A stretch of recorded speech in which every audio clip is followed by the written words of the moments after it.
어떤 사람이 자신의 친구가 자신보다 더 좋고 넓은 집으로 이사하여 사는 것을 보고 시기심이 생겼습니다. 그래서 그는 자신의 집을 부동산에 내놓고 그것을 팔아서 자신이 만족할 만한 집으로 이사 가려고 했습니다. 그런데 자신이 만족할 만한 집이 나오지 않는 겁니다. 어느 날 그는 신문에 부동산 매매란에 나온 한 집에 대한 설명을 보고 자신이 만족할 만한 집이라고 생각하고 바로 부동산 중개소에 전화를 걸었습니다.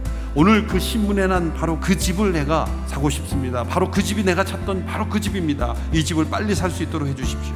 중개업자는 그에게 여러 가지 질문을 했습니다. 그리고 대답을 했습니다. 근데 선생님, 그 집은 바로 당신이 내놓은 당신의 집입니다. 시기란 무엇입니까? 다른 사람의 즐거움을 슬퍼하는 것이다. 우리 주위에 잘 아는 사람이 즐거운 일이 생겼을 때 내 마음이 그렇게 기쁘지 않는다면 그만큼 시기심에 사로잡혀 있는 거예요. 정반대로 다른 사람의 슬픔을 즐거워하는 것이다, 이렇게 정의할 수도 있겠죠. 내가 싫어하고 잘 안 되기를 바라던 그 누군가가 슬픈 일을 당했을 때 은근히 마음속에 표현은 하지 않지만 거참 잘 됐다 라고 생각할 때 내 마음속에는 시기심이 가득 차 있는 것입니다. 이 시기가 끔찍한 이유는 다른 사람에게 피해를 주기 전에 자신을 먼저 망가뜨린다는 것입니다. 그것 때문에 내가 초라하게 느껴지고 내가 불행하게 느껴지고 자신의 삶을 무너뜨립니다. 그 근본의 뿌리는 어디에 있습니까?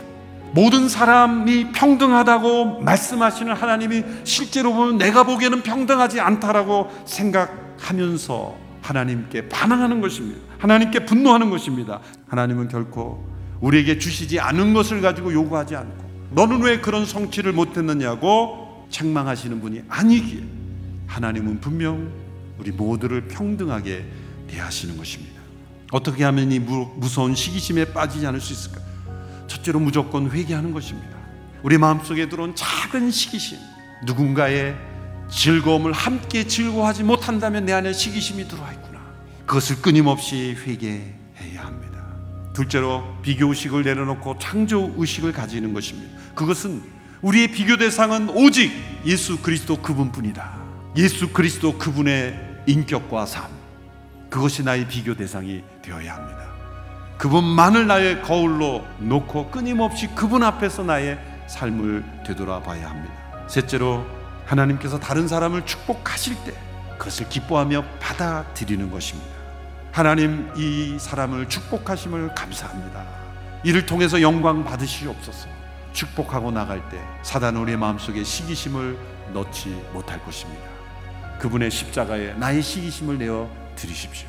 시기로부터 자유하게 된다면 우리의 삶은 너무나 풍성해질 것입니다.